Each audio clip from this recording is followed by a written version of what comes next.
Praise the lord. Happy palm Sunday. ప్రభువు యేసు క్రీస్తు నామములో మీకందరికీ మట్టల ఆదివారపు శుభాలు ముందుగా తెలియచేస్తూ ఉన్నాను. మరలా ఈ గొప్ప వేడుకతో కూడిన మట్టల ఆదివారం మనం జరుపుకునటానికి ప్రభు కృప చూపుతున్నారు. ఇదేదో ఆనవాయితీగా ఆచారంగా జరిగేది కాదు, కానీ ఒక గొప్ప అనుభవాన్ని మనం దేవుని సన్నిధిలో కలిగిన వారమై ప్రభుని స్తుతిస్తున్నాం, ఆరాధిస్తూ ఉన్నాం. దేవునికి స్తోత్రం. ఈ ఉదయకాలపు ధ్యానమునకు పరిశుద్ధ గ్రంథం నుండి జకరియా ప్రవచన గ్రంథము 9వ అధ్యాయము 9వ వచనాన్ని చదువుతూ ఉన్నాం. సియోను నివాసులారా బహుగా సంతోషించుడి, యెరూషలేము నివాసులారా ఉల్లాసముగా ఉండుడి. నీ రాజు నీతిపరుడును రక్షణ గలవాడును దీనుడునై గాడిదను గాడిద పిల్లను ఎక్కి నీ యొద్దకు వచ్చుచున్నాడు. దేవుడి పరిశుద్ధ లేఖనాలు మన వినికిడిలో దీవించును గాక. సువార్తల గ్రంథాలలో మనము ఈ మట్ల ఆదివారపు సంఘటనను గురించి చదువుతూ ఉంటాం. ముఖ్యంగా మత్తయి శుభవార్త 21వ అధ్యాయము మొదటి 9 వచనాలలో చూసినప్పుడు ప్రభువు యేసు క్రీస్తు వారు యెరూషలేము దేవాలయమునకు గాడిద పిల్లను ఎక్కి ఆయన వెళ్ళటం మనం చూస్తూ ఉంటాం. అక్కడ కోలాహలంగా పిల్లలు, ఆ తర్వాత పెద్దలు చెట్ల కొమ్మలను తమ బట్టలను దారి పొడుగున పరుస్తూ ప్రభుని స్తుతిస్తూ దావీదు కుమారునికి జయము, ప్రభు పేరట వచ్చువాడు స్తుతింపబడును గాక, సర్వోన్నతమైన స్థలముల్లో జయము అంటూ కేకలు వేస్తూ ఉన్నారు. మత్తయి 21:9. ప్రియులారా, యేసు ప్రభు వారి జీవితంలో మనం గమనించినప్పుడు 3 ప్రధానమైన విషయాలు మనకు అగుపడుతూ ఉంటాయి. మొట్టమొదటిది ఆయన పుట్టుక, రెండవది ఆయన శిలువ మరణము శ్రమలో, మూడవది ఆయన పునరుత్థానము. ఈ 3 యేసు ప్రభు వారి జీవితంలో ప్రధానమైన విషయాలు. మరి 3.5 సంవత్సరాల పరిచర్య ఏమిటండి? దాని సంగతి ఏమిటి అని అంటే, ప్రభు అయిన యేసు క్రీస్తు వారి పరిచర్యలో జరిగిన బోధలు కానీ, ఆయన చేసిన అద్భుత ఆశ్చర్య కార్యాలు కానీ ఇవంత ప్రాముఖ్యం కాదు. ప్రభు వచ్చిన పని నెరవేరటానికి ఆయన బోధలతోనూ ఆయన చేసిన అద్భుతాలతోనూ సంబంధము లేదు, అవసరం లేదు. ముఖ్యమైన విషయం, యేసు ప్రభు జీవితంలో దేని మీద ఎక్కువగా ఫోకస్ చేయబడింది అని అంటే, ఆయన శరీరధారిగా ఈ లోకానికి రావటం, శ్రమలు అనుభవించి శిలువ మరణాన్ని పొందటం, సమాధి చేయబడి ఆయన తిరిగి లేవటం. ఇవి యేసు ప్రభు జీవితంలో అత్యంత ప్రాముఖ్యమైన ఘట్టాలు. ఆ తర్వాత ఆయన పరిచర్య కాలం అంతట్లోనూ మరొక విశేషమైన కార్యం ఒకటి ఉంది. అదేమిటి అనంటే, యేసు ప్రభు వారు యెరూషలేము దేవాలయానికి జయప్రవేశం చేయటం, యెరూషలేము పట్టణంలో ప్రవేశించటం.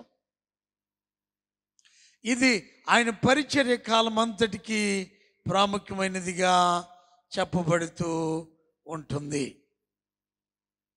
అందుకనే యేసు ప్రభు వారి జీవితాన్ని మనము క్విక్గా చూసినట్లయితే క్రిస్మస్, గుడ్ ఫ్రైడే, ఈస్టర్, ఇది యేసయ్య జీవితం. ఆయన పరిచర్య కాలంలో చెప్పుకోదగింది ఏదైనా ఉంది అని అంటే యెరూషలేము దేవాలయ జయప్రవేశము. ప్రియులరా, ఈ సందర్భంగా ఒక విషయాన్ని మనం గుర్తించాలి. ప్రభువైన యేసు క్రీస్తు వారి పుట్టుకప్పుడు పరలోకపు గాయక సమూహం, దూతగణం ఒక పాట పాడుతూ ఉన్నారు. సర్వోన్నతమైన స్థలములలో దేవునికి మహిమ, ఆయనకిష్టులైన మనుషులకు భూమి మీద సమాధానము. మరి ఆయన మరణాన్ని సూచిస్తూ ఏం జరిగిందండి? ఆయన గురించి ఏం చెప్పబడింది? బాప్తిస్మిచ్చి యోహాను భక్తుడు అంటూ ఉన్నాడు, ఆయన మరణాన్ని తెలియచేస్తూ భూమి మీద ఉన్న గాయక బృందం ఇది ఆయన మరణాన్ని గురించి శ్లాఘిస్తూ ఉన్నారు, స్తుతిస్తూ ఉన్నారు, కొనియాడుతూ ఉన్నారు. ఇదిగో లోక పాపములను మోసుకొని పోవు దేవుని గొర్రెపిల్ల యేసయ్య పరిచర్యలో అడుగు పెట్టిన దినము నుండి, ఆయన బాప్తిస్మం తీసుకున్న దినము నుండి ప్రభువుని గురించి చెప్పబడిన మాట అదే ఆయన మరణము వరకు మారుమ్రోగుతూ వచ్చింది. హల్లెలూయా. ప్రియా దేవుని బిడ్డలారా, అందుకనే యేసు ప్రభువారు ఆయన సరి అయిన అర్హత గల యోగ్యుడైన రాజు. అదేమిటండి? ఎలా యోగ్యుడైన రాజు, ఎలా అర్హత, ఏ లెక్కన ఆయనకి అర్హత అని మనము చూసినట్లయితే ఇక్కడ జకర్యా ప్రవచన గ్రంథంలో మనం చూస్తున్నాం. 9వ అధ్యాయము 9వ వచనంలో ప్రభువైన యేసు క్రీస్తు వారిని గురించి చెప్పబడుతూ ఉంది. సియోను నివాసులారా బహుగా సంతోషించండి, యెరూషలేము నివాసులారా ఉల్లాసంగా ఉండండి. నీ రాజు నీతిపరుడు, రక్షణ గలవాడును, దీనుడునై గాడిద పిల్లను ఎక్కి నీ యొద్దకు వచ్చుచున్నాడు. ఈ మాట ఎందుకు చెప్పబడింది అని ఒక్కసారి మనము చరిత్రలోనికి తొంగి చూస్తే,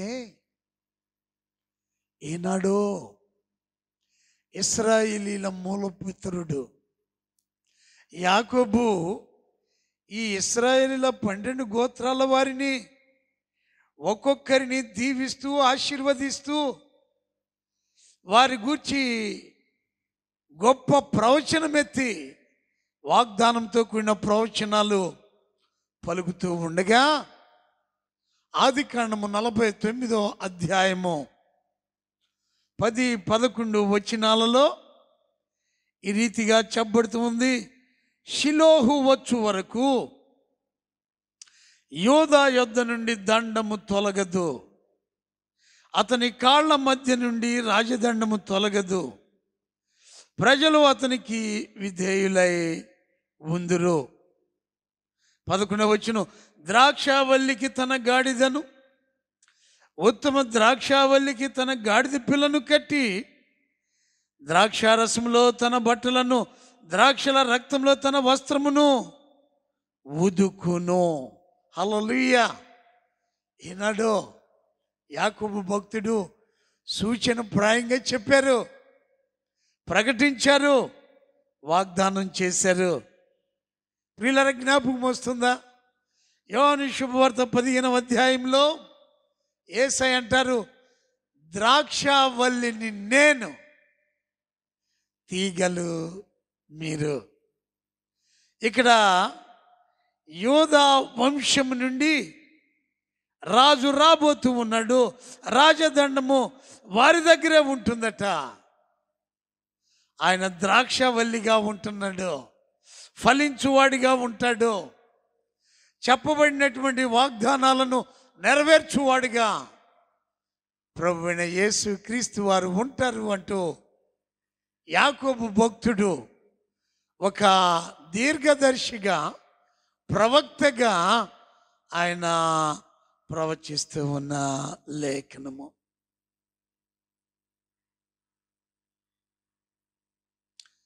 దేవుడు రాజరికానికి యోధా గోత్రాన్ని ఎంచుకున్నాడు.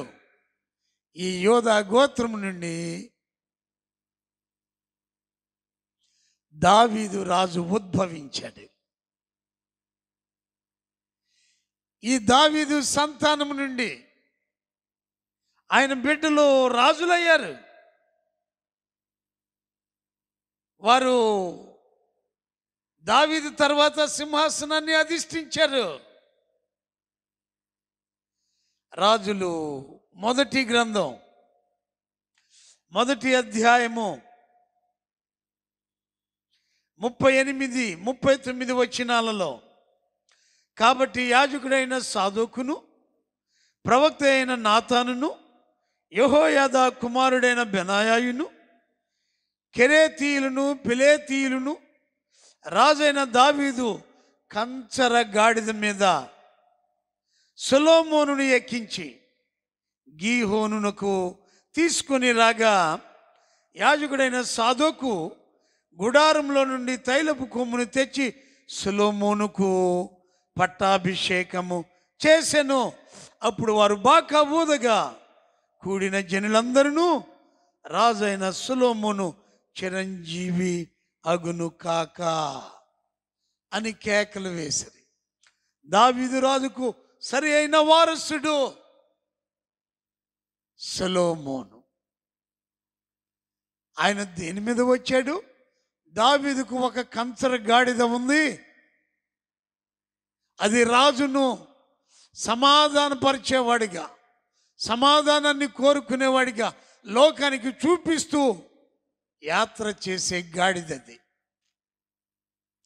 ఇప్పుడు ఆ కంచర గాడిద మీద సొలొమోను ఎక్కి ఆయన గీహోనుకు వస్తూ ఉన్నాడు. సొలొమోను తన తండ్రి అయిన దావీదు కంచర గాడిదనెక్కి గీహోనుకు వస్తూ ఉండగా జనులందరూ కూడా రాజైన సొలొమోను చిరంజీవి అగునుగాక అని బాకానాదం చేస్తూ సొలొమోనుకు పట్టాభిషేకం చేశారు. ఇప్పుడు యేసు ప్రభువారు యెరూషలేము దేవాలయానికి రావటం వెనుక ఉన్న ఉద్దేశాన్ని తెలియచేస్తూ ఉంది. ఇది యేసయ్య గాడిదను ఎక్కి యెరూషలేము పట్టణ జయప్రవేశం చేశారు. ప్రజలందరూ దారి పొడుగుతా జయ జయ నినాదాలు చేస్తూ వారు అంటున్నారట, దావీదు కుమారునికి జయము. అదేమిటండి? సొలొమోను రాజు కదా, ఆ జయాన్ని పొందుకోవలసింది. అవును, సొలొమోను తాత్కాలికమైన రాజు. దేవుడు దావీదుకి ఇచ్చిన వాగ్దానంలో నెరవేర్పుగా తరతరాలకు దావీదు సింహాసనాన్ని అధిష్ఠించే ఒకరు ఉండాలి. అది నిరంతరము ఆయన రాజుగా ఉండాలి. ఈయన ఎవరై ఉండాలి? యోధా గోత్రపు వాడై ఉండాలి. దావీదు కుమారుడై ఉండాలి. యూదులకు రాజుగా ఉండాలి. హల్లెలూయా. ప్రియ దేవుని బిడ్డలారా, ఆదికాండం 49లో భక్తుడైన యాకోబు ద్వారా ఒక హింట్ ఇవ్వబడిందంతే, సూచనప్రాయంగా చెప్పబడింది. ఇప్పుడు జకరియా అంటూ ఉన్నాడు, యేసయ్యను వేదిక మీదకు తీసుకొస్తూ యేసయ్యను గురించి ప్రకటిస్తూ ఉన్నాడు. ఇదిగో మీ రాజు ఏ తెంచుచున్నాడు. భక్తుడు చక్కని పాట పాడుతూ చెప్పారు కదా, ఇదిగో నీ రాజు వచ్చుచుండే, సియోన్ కుమారి సంతోషించు, యెరూషలేము కుమారి ఉల్లసించు.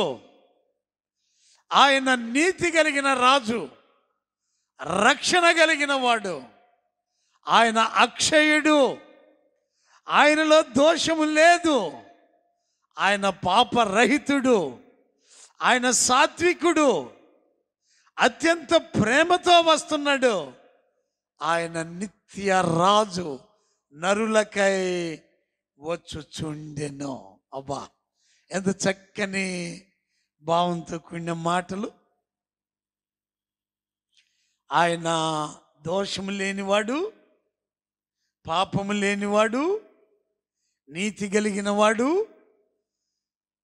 సమస్త మానవాళికి రక్షణ ఇవ్వగలిగిన వాడు, నిరంతరము ఉండే రాజు, ఆయన సాత్వికుడు.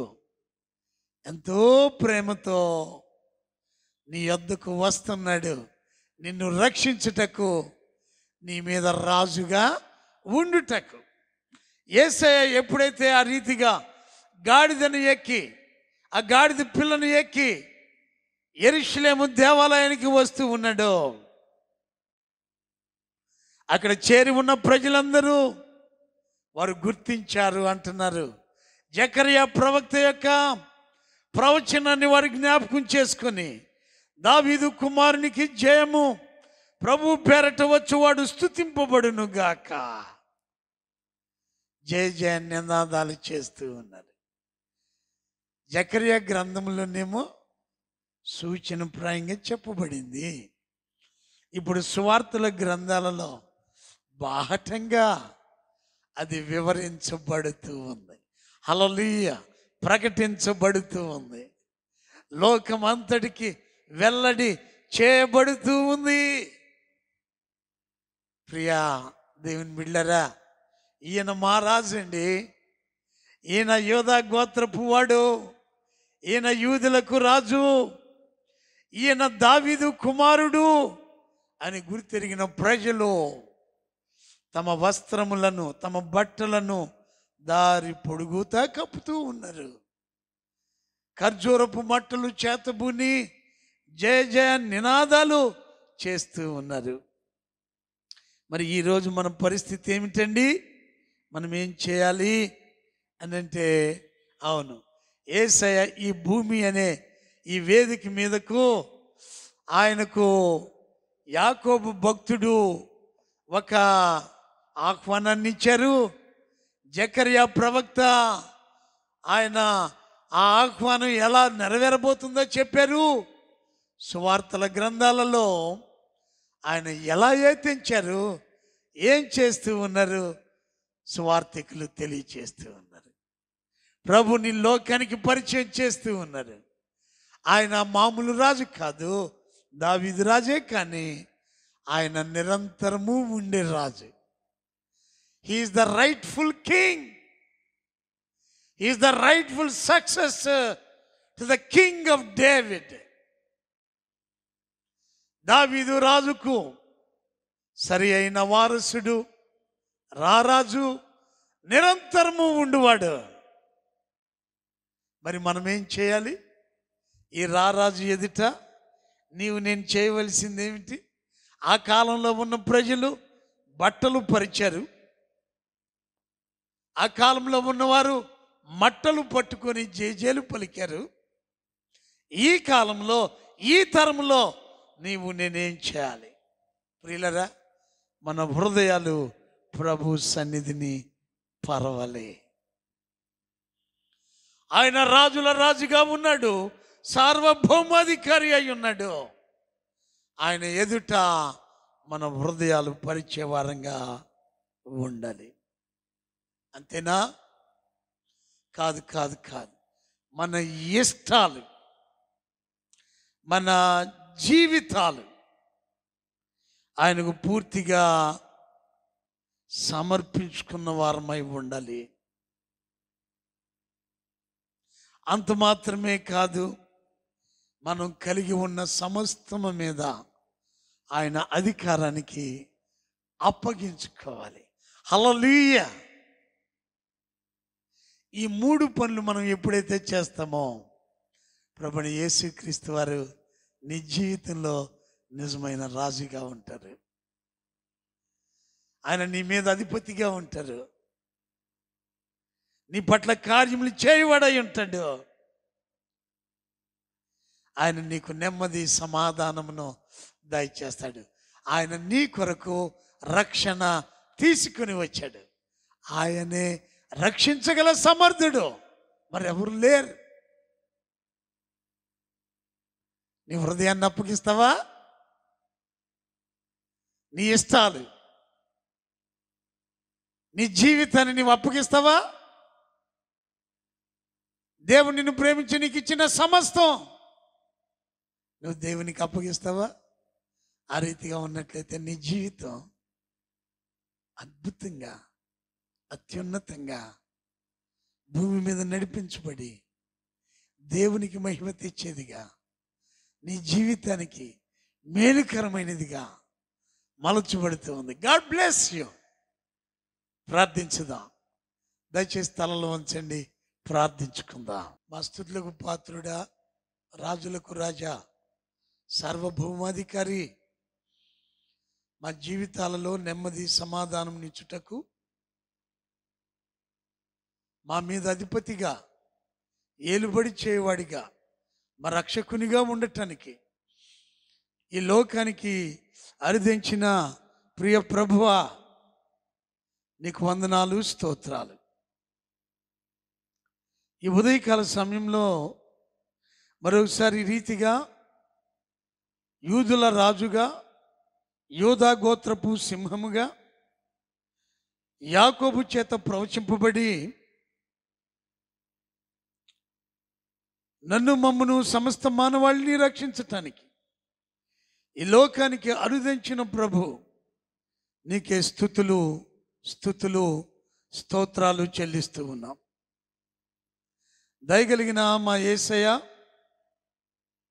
అలనాడు యోధా ప్రజలు, ఇశ్రాయేలీలు తమ ఒంటి మీద ఉన్న బట్టలను దారి పొడుగుతా పరిచి మిమ్మును స్వాగతించారు కదా. మట్టలు చేబూని నిన్ను ఘనపరిచారు కదా. ఈనాడు మేము నీ సన్నిధిలో దేవా మా హృదయాలు పరిచిన వరమై, మా ఇష్టాయిష్టాలు నీ సన్నిధిలో సమర్పించిన వారమై, మాకు కలిగిన సమస్తమును నీకు అర్పించుకున్న వారమై నిన్ను ఘనపరచుటకు సహాయం చేయండి. అట్టి రీతిలో మా జీవితాలలోనికి రారాజైన యేసయ్యను ఆహ్వానిస్తూ నీ కృపలో, నీ సన్నిధిలో మీరిచ్చిన ఆనందము, సంతోషాన్ని అనుభవిస్తూ ఉల్లాసముతో, ఉత్సాహంతో నిన్ను సేవించు బిడలుగా ఉండుటకు సహాయం చేసి మీరే మహిమ పొందమని, ఈ నీ మాటలు ఆలకించున్న ప్రతి బిడను దీవించమని యేసయ్య శ్రేష్టమైన నామంలో ప్రార్థించుచున్నాము తండ్రి. ఆమేన్. పరమ తండ్రి అయిన దేవుని ప్రేమ, రాజుల రాజైన ప్రభువైన యేసుక్రీస్తు వారి కృప, పరిశుద్ధాత్మ దేవుని అన్యోన్య సహవాసం, ఆయన సన్నిధిని చేరి ఉన్న మనకు, ఆయన మాటలు విని ఎందరైతే తమ హృదయాలు, తమ జీవితాలు, తమ సమస్తమును ఆయనకు సమర్పించుకొని ముందుకు సాగుతారు, అట్టి బిడ్డలకు ఇప్పుడు ఎల్లప్పుడూ సదాకాలం తోడయుండి నడిపించునుగాక. ఆమేన్.